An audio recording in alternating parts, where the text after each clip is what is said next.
Thanks for joining us at 4. I'm Sam Shocker. And I'm Evan Krugel. We continue to follow the suspected mountain lion attack that killed a woman in the mountains near Estes Park.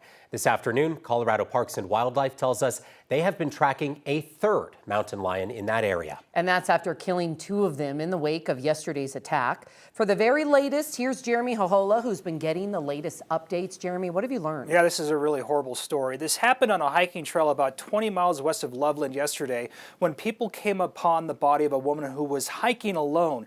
They told first responders they saw a mountain lion nearby her body when they found her. Right now, Colorado Parks and Wildlife officials have closed off the Crozier Mountain Trail where this happened. Hikers say when they came across the woman's body after the noon hour yesterday, they saw the mountain lion near her body and then scared it off with rocks. They tried to render aid, but she did not have a pulse. So far, the victim's identity has not been released. The agency said it has so far euthanized 2 mountain lions they have found in the area, and they have been tracking a third one for most of the day today. An autopsy is being done, along with a medical exam on the 2 mountain lions to see if they were part of that attack. We asked Colorado Parks and Wildlife why they had to euthanize the mountain lions, even though they don't officially know if they were part of that attack. Here's what a spokesperson said this afternoon. That's in accordance with our policy that any wildlife involved in attack on humans must be put down, and that's just for human safety. That's our main priority for CPW, is keeping everyone around us safe. So if we don't know which lion was involved, if it could be multiple lions, we don't have that information, we're going to choose to euthanize. In the weeks before this attack, mountain lions have been spotted in this area, which is their habitat, but attacks on people are extremely rare. The agency says there have been 28 attacks since 1990, with the latest fatal attack happening back in 1999. In the meantime, it could be a few days before investigators know if they got the right mountain lion after the examination of those 2 carcasses. So we'll keep watching this case as it develops. Sam, back to you. And Jeremy, before I let you go, and I know that you have limited details as of yet, but do you know if there is any additional evidence to support that this was a mountain lion attack, aside from people seeing the mountain lion nearby? So far, they're waiting for the coroner in Larimer County to release more details about that. All right, Jeremy Hohola, thank you. Neighbors say a man scared off a mountain lion in the weeks before this deadly attack. 9 News spoke to a couple who lives near a trailhead on Crozier Mountain. They're used to seeing wildlife in that area. In fact, recently they say their friend encountered a mountain lion on these same trails. He allegedly scared it off with a large stick. These neighbors say what happened yesterday is awful and unusual. Bring protection, bring spray, something to get their attention with if you need to get away. The identity of the woman attacked has not been released. Turning our attention outside and to the weather. New year, same old weather. December's unusually warm temperatures are continuing into January, with temperatures reaching near record territory. Meantime, the high country saw a dose of winter weather today. This is a live look over Steamboat Ski Resort, where, as you can see, several inches of snow fell this morning, and they are expecting a bit more, along with some strong winds. Corey, great to see that snow up in the high country, but really warm down here this weekend. Yeah, we continue our stretch here. It hits 60 again today. We're going to have record temperatures this weekend, but the snow has not been huge, but at least it's there the last 2 days. This is the snow reports so far today. These numbers are certainly not going to blow your mind here. 5 inches in Silverton. Steamboat, Sunlight, and Crested Butte got 3 inches, and it has been snowing throughout the day and will continue to lightly snow for a few more hours. We can see just a few flurries still coming down here at Steamboat Resort. We're up to about 4 inches so far. Some parts of the park range up above Steamboat Springs has seen up to 10 to 12 inches. Those winter weather advisories will go for about another hour. That's the impactful snow will come to an end, but we'll continue to have some light flurries all the way till midnight. And then this is our next 3 days here in Denver. We've got a warm weekend coming coming our way.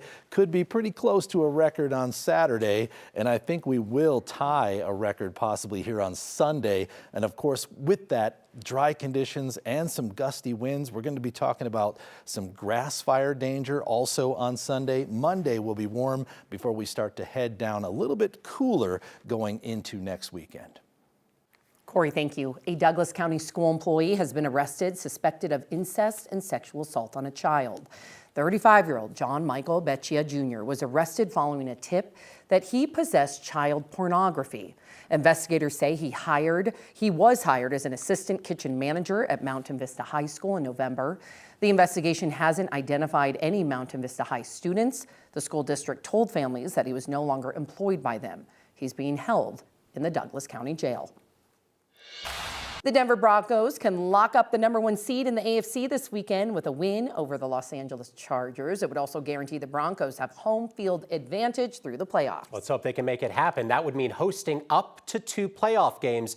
Our Marshall Zellinger is here. He looked back at the last time the Broncos hosted multiple playoff games. The big question, does the city actually make boatloads of money off of this? Well, that was 10 years ago when the Broncos were the #1 seed and played 2 home playoff games to make it to Super Bowl 50. But the data isn't clear, Evan. You know, when the city hosted the Major League Baseball All-Star Game or after Coach Prime came to the University of Colorado, cities and chambers of commerce throw out large dollar amounts suggesting that those events caused this sudden influx in money. I haven't heard a claim about Broncos home playoff games, but I set out to see if we could pinpoint how much the city benefits. When the Broncos host the Chargers on Sunday, a #1 seed and bye week will be on the line, and perhaps extra spending money for the city of Denver. It does benefit the city financially. DU's Jack Buffington helped explain how just hosting a playoff game could indirectly increase revenue for the city and state. People who are fans will go to the stadium. People who are not fans will go up and ski in the mountains, so there's benefits to them. The direct benefit is from people filling the stadium and spending money there, like $12 for a beer and $8 for water, come on, and spending money on merchandise. There's also a major indirect benefit relating to awareness and financial benefits to Colorado for their team being on in the national headlines. In 2016, Peyton Manning's last year, the Broncos won 2 home playoff games en route to a Super Bowl 50 victory. In January 2016, Denver sales tax revenue for food services and drinking places, eating out, was $201.5 million. The next January, it was just shy of $200 million. In January 2016, $26.7 million was spent in the sales tax category that includes sporting goods stores. The next January, that also dropped to $25 million. But other industries saw higher revenue from 2016 to 2017, like accommodations, electronic stores, and grocery stores. And the question is, would people not spend if they didn't go to the Bronco game? And that's the tricky thing to figure out. Buffington believes the bigger benefit for the city will come with a new stadium that can host more events than the current stadium. A proposed retractable dome stadium could host a Super Bowl, WrestleMania, or any number of events that may be avoided currently because of weather. When a stadium is being put in place that could be used more than 10 times a year, it could be used maybe 40 or 50 times a year, that could be a real benefit to the city, regardless of whether the team is good or not. Tell me who wouldn't tune into WrestleMania in April with a possible blizzard happening at the same time. You'll notice I didn't answer the question. I mean, I showed you sales tax revenue data that you cannot pinpoint to any one event. I believe there are computers out there that if you have the specific calculations that the city doesn't share publicly, you might be able to figure something like that out. But I'll say, the economists question, when you have large groups of people showing up, does that keep people home who would otherwise go out? I think when you have 76,000 people going to a Broncos game, you might get some sort of benefit even if people stay home during that time, Sam and Evan. Right. But giving us food for thought. Yeah, but would those people spend money at bars instead if they weren't going to the game? Like you said, it's tough to know. But what about before and after, getting dinner and then going out for drinks later? Maybe, no? I mean, on a large scale, yeah. If we're talking like you're going like 18,000 people at Ball Arena, maybe you're not chasing that many people home that would otherwise go out. 76,000 people probably add more coming out than would stay in. I'll say, Jack pointed out, the old school theory of Monday Night Football during a snow event, they'd show a scenic shot of the mountains, and suddenly ski resorts, the phones would be off the hook with people. Like, what are they going to show now that the Broncos are on a national stage? What scenic shot are they going to show that's going to get people to suddenly want to come here for skiing when Corey just showed us record-breaking heat for the season finale? I look forward to those answers from you in February after 2 home playoff games for the Broncos. Oh, Marshall, calling it. Thank you. Thank you.